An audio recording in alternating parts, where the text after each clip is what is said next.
Published in 2003, Diamond Dog's Turquoise Days collects two sci-fi novellas by British author Alastair Reynolds. While both are set in his Revelation space universe, they are only distantly connected with other works by Reynolds and can be read in isolation. Both Diamond Dogs and Turquoise Days are set in the 26th century, when humans have spread to numerous planets, and in addition to encountering alien races, have also begun to radically alter their own minds and bodies.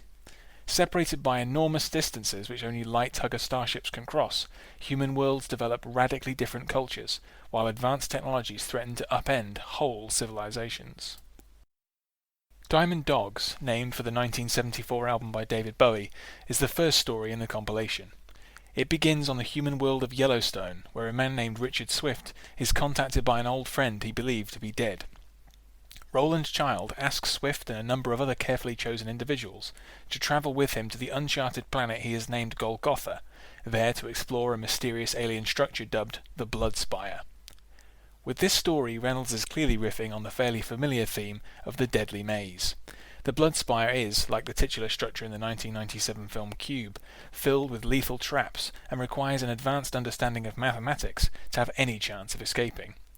The author works through the grisly ramifications of the tale. His characters become obsessed with defeating the tower, which is seemingly alive and even actively cruel. The technology available to them, and the mind-bending challenges of the Blood Spire, encourage Swift to gradually abandon his humanity in his fanatical quest, until finally the story's title makes sense. Diamond Dogs is a wonderfully brisk and entertaining story. While based on a familiar theme, the similarities to Cube in particular are striking. Reynolds' writing provides all the enigmatic developments and grisly incidents to keep the pages turning quickly. The ideas about obsession and the depiction of high technology that can warp the mind and body give a pulpy and sometimes gruesome tale an intelligent underpinning. Overall, the effect is similar to that of a sci-fi B-movie with a smart script that you want to watch over and over again.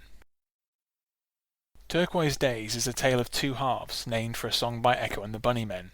The first half, in particular, is much more of a slow burn than Diamond Dogs. Sisters Naki and Mina are young researchers on the isolated ocean planet Turquoise. They are small fry scientists helping to study the pattern jugglers, aquatic microorganisms with the ability to rewrite the human brain.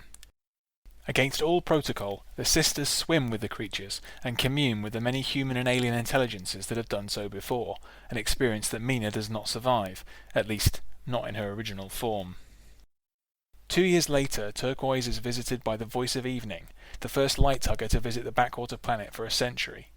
Now a more senior researcher, Naki finds herself embroiled in an incident with political ramifications far beyond Turquoise, and which relates to a malign presence both she and her sister encountered during their fateful swim. While the first half of the story can seem a little uneventful, and a world away from the bloody incidents of Diamond Dogs, this second story delivers very strongly in its latter half.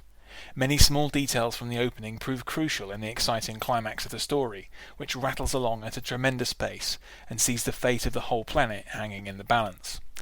Again, the terrifying implications of technology are a major theme, this time joined by the terrifying implications of a creature that can invade a human and rewrite their brain.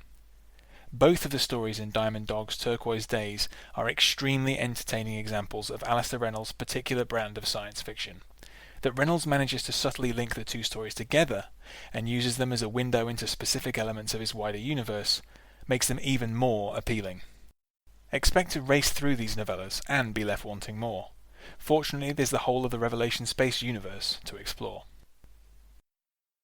Thanks for listening.